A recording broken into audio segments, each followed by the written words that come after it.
say this to some extent to the young man from Bahrain also, you have to have more confidence in yourself.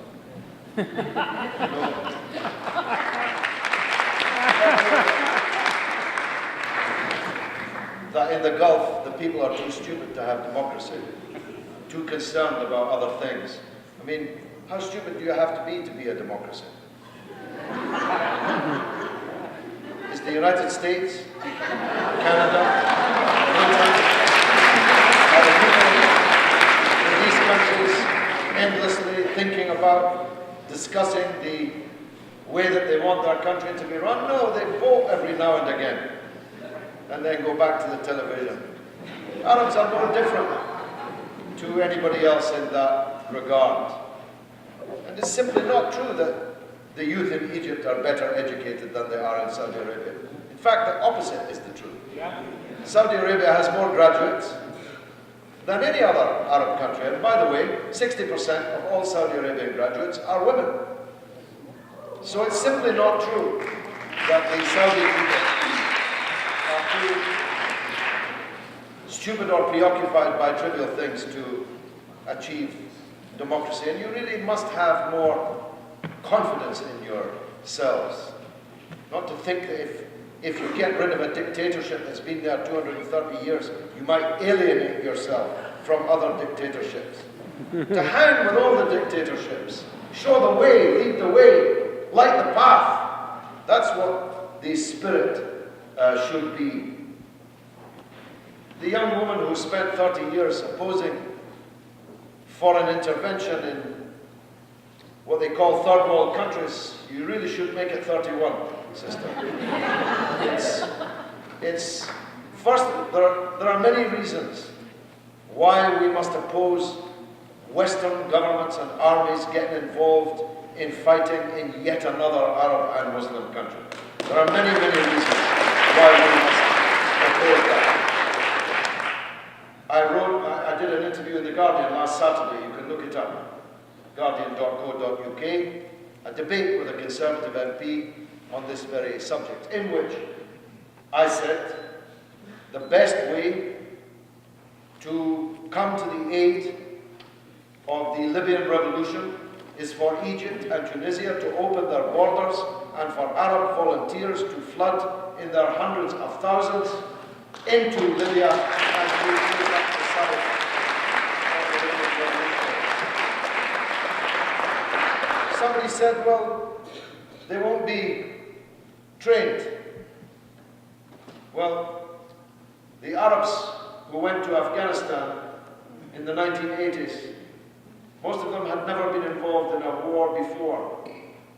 But as the former Soviet Union would tell you, they proved quite a formidable fighting force. The only people who have a right to intervene in the Libyan revolution are the Arab masses. That's the long and the short. And don't be seduced by this talk of a no-fly zone. First of all, Gaddafi winning or not winning the war does not depend upon air power. In fact, the number of sorties being flown by the very small Libyan Air Force is declining, not escalating. Some rebel leaders are asking for a no-fly zone. Others are saying, keep out of our internal affairs. There's a huge banner in the square in Benghazi saying in terms, for God's sake, don't give us any humanitarian intervention. Whatever you do. The situation is that a no-fly zone, as we discovered in Iraq, is not a declaration that the country concerned must not fly its aeroplanes. Because if it does fly its aeroplanes, you have to shoot them down. And in order to shoot them down, you have to first attack their air defense systems, which are situated in the center of Tripoli and in the center of cities. By doing so, you will kill people. But let's assume that the air defense systems are attacked. The airplanes are shot out of the sky, and the war continues, and Gaddafi continues to win it what's next? Well, we know what's next.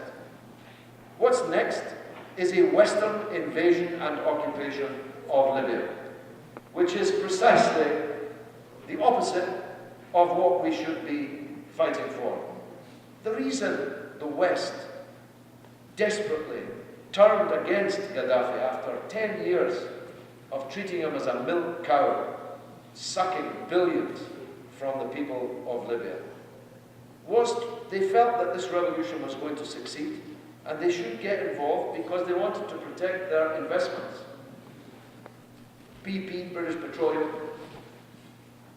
which was stolen from the Iranian people, by the way, in the 1950s. The BP has invested $15 billion in the south of Libya and now runs the risk of losing all of it. Because I don't think Libya is going to be that keen on British capitalist companies after all this is over, one way or the other. So a no-fly zone will be ineffectual, it's conceptually wrong, it's wrong in principle, and it can only lead to yet another Western involvement in an Arab and Muslim country. The best thing is for the Arab masses to come to the rescue. And I believe that that is happening and will happen. And I don't believe that Benghazi will be taken. I think Benghazi, we may well have a situation now for some years of two Libyas.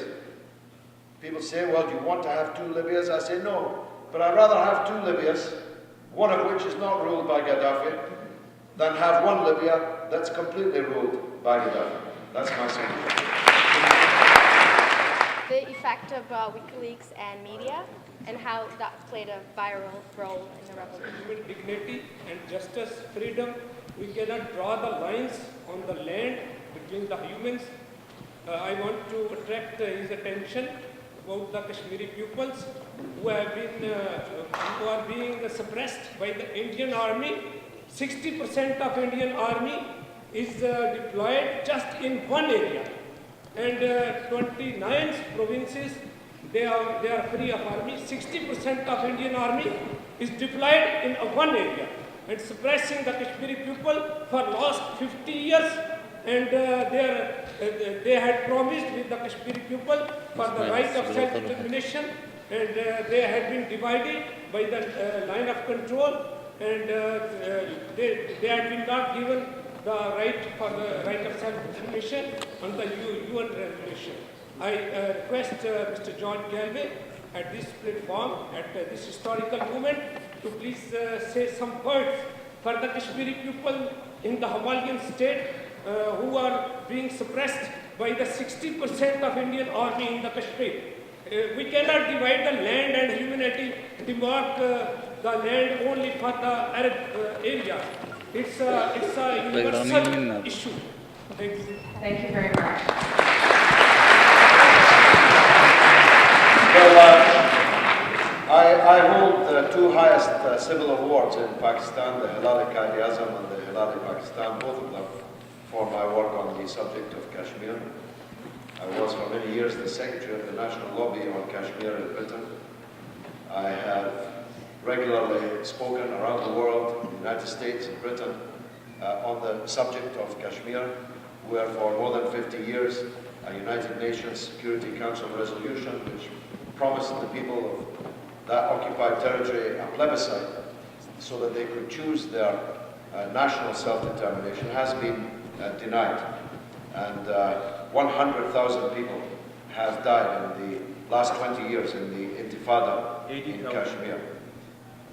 80,000, I say 100,000, but 80,000 or 100,000, it is an extraordinary level of casualties and thousands of prisoners, the use of rape as a political weapon, and so on. It is the biggest occupation army in the whole world. 600,000 Indian soldiers occupy the occupied land of Kashmir. So I am, my friend, very mindful of that subject. I didn't raise it tonight because, like Iran, it's not the subject of the meeting, but I'm glad that you chose the opportunity to raise it. I think WikiLeaks was very important. I think that WikiLeaks and the Palestine Papers, which were leaked more or less at the same time, have helped to knock away the bricks of these dictatorships, not least because they undermined the confidence of these regimes when they saw what the Americans really think about them, which is not much.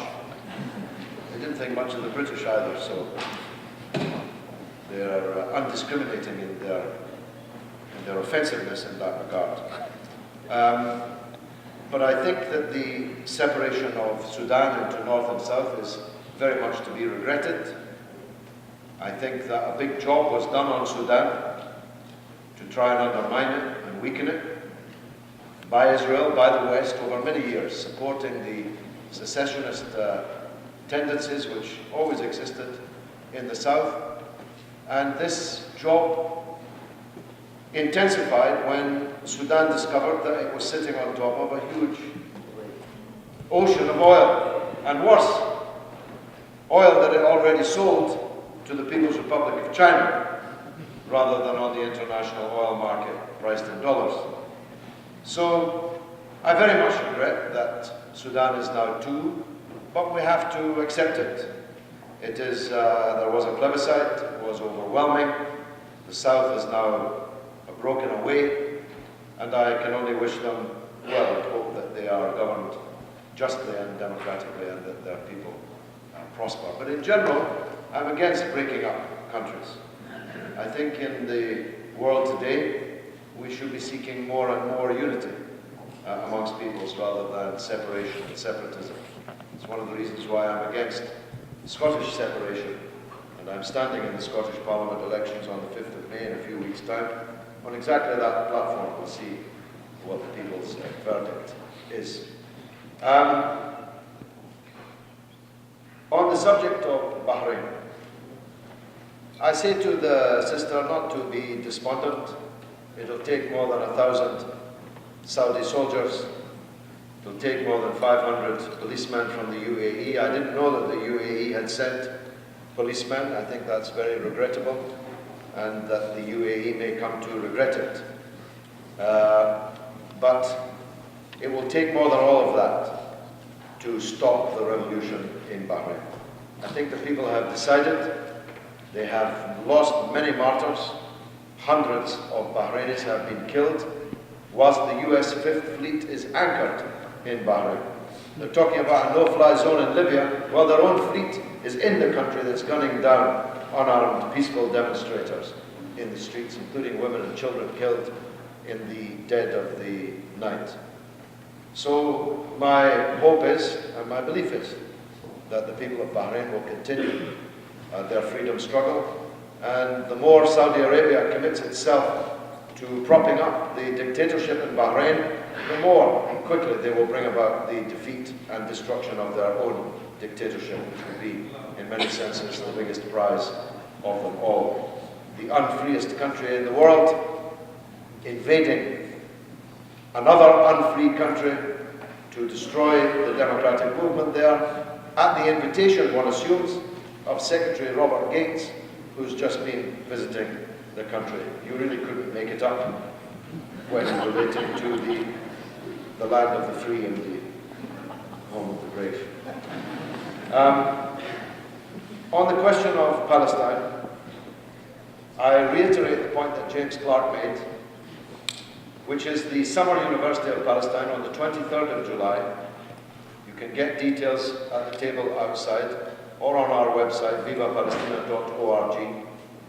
This will take place at the American University of Beirut, which, for those of you who know the AUB in the heart of Beirut, it's a bit like being in the Sorbonne in 1968, in the middle of the great revolutionary upheaval. It will be the place to be. And it's not just for young people either. It's for the young of heart, whatever age they are. You can join the university, you can pay for the week, or you can also sleep there in the student accommodation and dormitories, excellent dormitories in the AUB, which is a very prestigious and beautiful place. The best speakers on Palestine will come from all over the world, and activists from all over the world will come to hear them speak and to debate and argue with them. And no doubt under the stars and under the leaves of the beautiful gardens at the AUB, there'll be lots of revolution in the air and music in the cafes at night. If I haven't painted an enticing enough picture, let me just tell you that I'll be there for it. Thanks very much indeed.